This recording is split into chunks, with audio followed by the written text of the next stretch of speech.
How does a centrifugal pump work?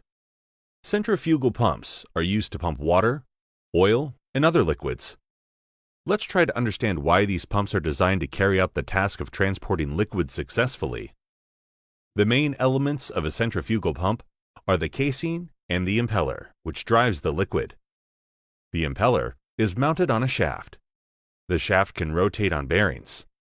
The power is transmitted from the motor, most often an electric motor, to the shaft.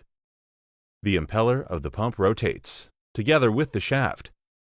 The vanes in the impeller act on the liquid and make it rotate. The liquid particles are accelerated. As a result of the impact of the vanes, the energy of the liquid flow is increased. The accelerated liquid particles enter the volute, which converts part of the velocity into pressure. The diameter of the passage section of the voltage and the discharge nozzle gradually increases. The fluid velocity decreases, and the pressure, according to Bernoulli's law, increases. Three main types of impellers are used in centrifugal pumps: closed with back and front discs, vanes and fairings. Semi-open with the vanes are free on the front side. Open with the vanes free on both sides. If bearings support only one side of the shaft, the pump is called a cantilever pump. It is a versatile design that is used in small and medium-sized pumps. A heavy impeller cannot be cantilevered. In this case, the shaft is mounted on bearings and the impeller is placed between them. This construction scheme is well suited for double suction impellers where the vanes are placed on both sides. A double suction impeller allows liquid to enter the impeller blades from both sides. Thus, we have two pumping units without significantly increasing the weight and dimensions of the pump.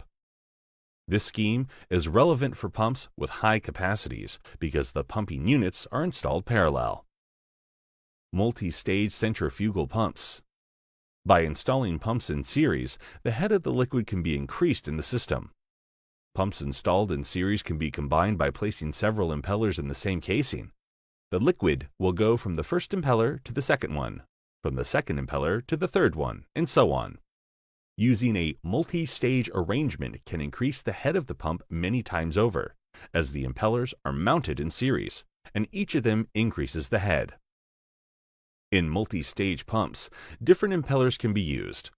For example, a screw centrifugal pump has an auger on the first stage and a centrifugal impeller on the second stage. When the pump is running, the liquid flows continuously into the pump casing through the suction nozzle. But what happens if there is no liquid in the pump? For example, when the pump is first switched on, the pump casing will be empty.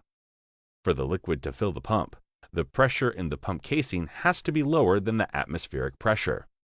Then, the atmospheric pressure will cause the liquid to fill the casing. To reduce the pressure in the pump, some of the air has to be pumped out of the casing. Is an ordinary centrifugal pump able to do this? The answer is no, because the particles move in the pump due to inertia, which depends on mass. The mass of air particles is much lower than that of water particles, so it is impossible to pump air at speeds that a centrifugal pump operates at. For this reason, centrifugal pumps must be primed before switching on, either through a special channel in the casing or through the discharge nozzle. If you are interested in rearranged pumps or other designs, let us know in the comment section, and we will try to make a video about them.